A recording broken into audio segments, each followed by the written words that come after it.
一艘马绍尔群岛级的油轮苏伊士拉三号运载伊朗原油，原本前往中国，却在马六甲海峡收到了来自美国政府的一纸扣押令。随后为了报复美国在阿曼湾水域附近以船只相撞造成伊朗方面为由，伊朗扣押了运往美国的油轮。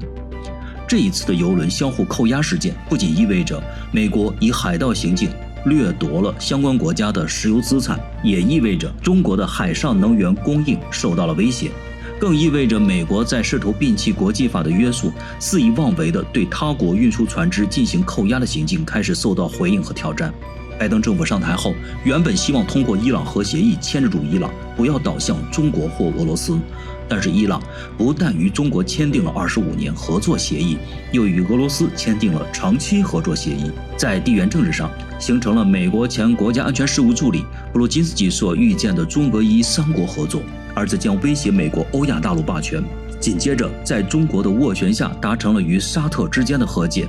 继而推动也门停火，迫使美国在中东的影响力进一步缩小。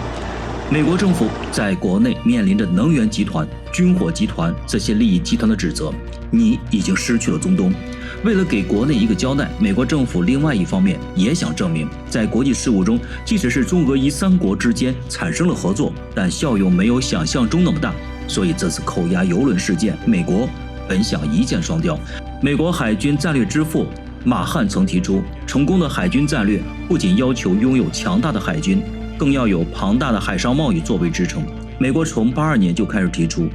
为了维护美国的海上贸易安全，美国海军要牢牢控制住全球16个海上交通要道。但是我们现在看到，美国海军在保护自身贸易的同时，是可能对国际法的约束不屑一顾的。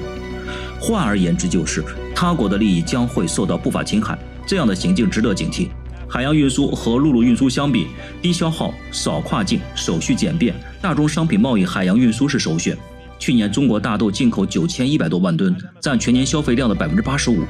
石油进口50838万吨，占消耗量的70%；天然气进口10925万吨，占消耗量的30%。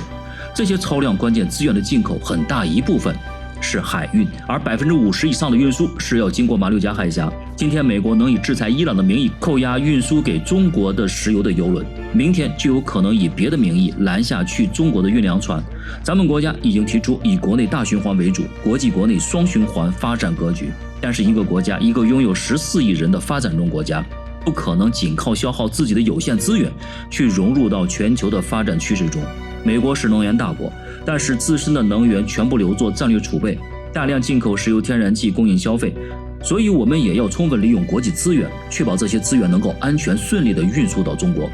和中国的产品能够安全顺利地运输到世界的其他角落，